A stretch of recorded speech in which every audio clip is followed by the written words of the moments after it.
ಎಲ್ಲರಿಗೂ ನಮಸ್ಕಾರ. ಯುಗಾದಿ ಹಬ್ಬಕ್ಕೆ ಸಂಬಂಧಿಸಿದ ಅನೇಕ ನಂಬಿಕೆಗಳು ಮತ್ತು ಸಂಪ್ರದಾಯಗಳಿವೆ. ಈ ಕೆಲವು ಸಂಪ್ರದಾಯಗಳ ಹಿಂದೆ ವೈಜ್ಞಾನಿಕ ಕಾರಣಗಳು ಇವೆ. ಈ ದಿನ ಕೆಲವು ವಿಶೇಷ ಕ್ರಮಗಳನ್ನು ತೆಗೆದುಕೊಂಡರೆ ಮನೆಯಲ್ಲಿ ವರ್ಷವಿಡೀ ಸಂತೋಷ, ಸಮೃದ್ಧಿ ಮತ್ತು ಸಕಲ ಐಶ್ವರ್ಯ ನೆಲೆಸುತ್ತದೆ ಎಂದು ಹೇಳಲಾಗುತ್ತದೆ. ಆ ಕ್ರಮಗಳು ಯಾವುವು ಎಂಬುದನ್ನು ತಿಳಿದುಕೊಳ್ಳೋಣ. ಮೊದಲನೇದು, ತುಳಸಿಯನ್ನು ಪೂಜಿಸಿ. ಹಿಂದೂ ಹೊಸ ವರ್ಷದ ಮೊದಲ ದಿನ ಸಂಜೆ ತುಳಸಿ ಗಿಡವನ್ನು ಪೂಜಿಸಿ ಹಸುವಿನ ಶುದ್ಧ ತುಪ್ಪದಿಂದ ದೀಪವನ್ನು ಬೆಳಗಿಸಿ ಇದರ ನಂತರ ತುಳಸಿ ಮಂತ್ರವನ್ನು ಪಠಿಸುತ್ತಾ ತುಳಸಿ ಗಿಡವನ್ನು ಪ್ರದಕ್ಷಿಣೆ ಹಾಕಿ. ಹೀಗೆ ಮಾಡುವುದರಿಂದ ನಿಮಗೆ ಒಳಿತಾಗುವುದು. 2.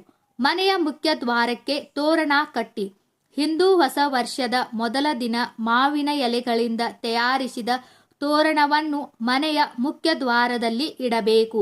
ಹೀಗೆ ಮಾಡುವುದರಿಂದ ನಕಾರಾತ್ಮಕ ಶಕ್ತಿಯು ಮನೆಯನ್ನು ಪ್ರವೇಶಿಸುವುದಿಲ್ಲ ಮತ್ತು ಸಕಾರಾತ್ಮಕತೆ ಹೆಚ್ಚಾಗುತ್ತದೆ. ಇದರ ಶುಭ ಪರಿಣಾಮವು ವರ್ಷ ಪೂರ್ತಿ ಕಂಡುಬರುತ್ತದೆ ಮತ್ತು ಮನೆಯಲ್ಲಿ ಸಂತೋಷ ಹಾಗೂ ಸಮೃದ್ಧಿ ಉಳಿಯುತ್ತದೆ. ಈ 5 ಸ್ಥಳಗಳಲ್ಲಿ ದೀಪಗಳನ್ನು ಇರಿಸಿ.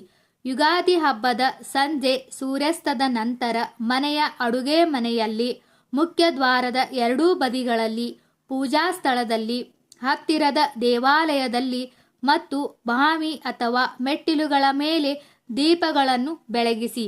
ಈ ಎಲ್ಲ ಸ್ಥಳಗಳು ವಿವಿಧ ದೇವರುಗಳ ವಾಸಸ್ಥಾನವೆಂದು ನಂಬಲಾಗಿದೆ.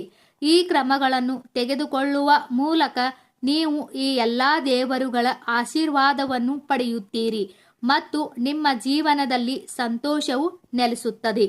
ಅಗತ್ಯವಿರುವವರಿಗೆ ದಾನ ಮಾಡಿ. ಯುಗಾದಿ ಹಬ್ಬದಂದು ಅಗತ್ಯವಿರುವವರಿಗೆ ದಾನ ಮಾಡಿ. ಇದು ಹಿಂದೂ ಹೊಸ ವರ್ಷದ ಮೊದಲ ದಿನ. ಹಾಗಾಗಿ ಈ ದಿನ ಮಾಡಿದ ದಾನವು ವರ್ಷಪೂರ್ತಿ ಫಲ ನೀಡುತ್ತದೆ. ದಾನ ಮಾಡುವಾಗ ನೀವು ಅಗತ್ಯವಿರುವವರಿಗೆ ಆಹಾರ, ಧಾನ್ಯಗಳು, ಬಟ್ಟೆಗಳು ಮುಂತಾದ ವಸ್ತುಗಳನ್ನು ನೀಡಬಹುದು. ಈ ದಿನ ಯಾರಾದರೂ ನಿಮ್ಮ ಮನೆಗೆ ಏನನ್ನಾದರೂ ನಿರೀಕ್ಷಿಸುತ್ತಾ ಬಂದರೆ ಖಾಲಿ ಕೈಯಲ್ಲಿ ಅವರನ್ನು ಕಳುಹಿಸಬೇಡಿ. ಎಲ್ಲರಿಗೂ ಯುಗಾದಿ ಹಬ್ಬದ ಶುಭಾಶಯಗಳು. ಸ್ನೇಹಿತರೆ, ಈ ಮಾಹಿತಿ ನಿಮಗೆ ಇಷ್ಟವಾದರೆ ದಯವಿಟ್ಟು ನಮ್ಮ ಚಾನಲ್ ಸಬ್ಸ್ಕ್ರೈಬ್ ಮಾಡಿ, ವಿಡಿಯೋಗೆ ಲೈಕ್ ಮಾಡಿ, ವಿಡಿಯೋನ ಶೇರ್ ಮಾಡಿ. ಎಲ್ಲರಿಗೂ ಧನ್ಯವಾದಗಳು.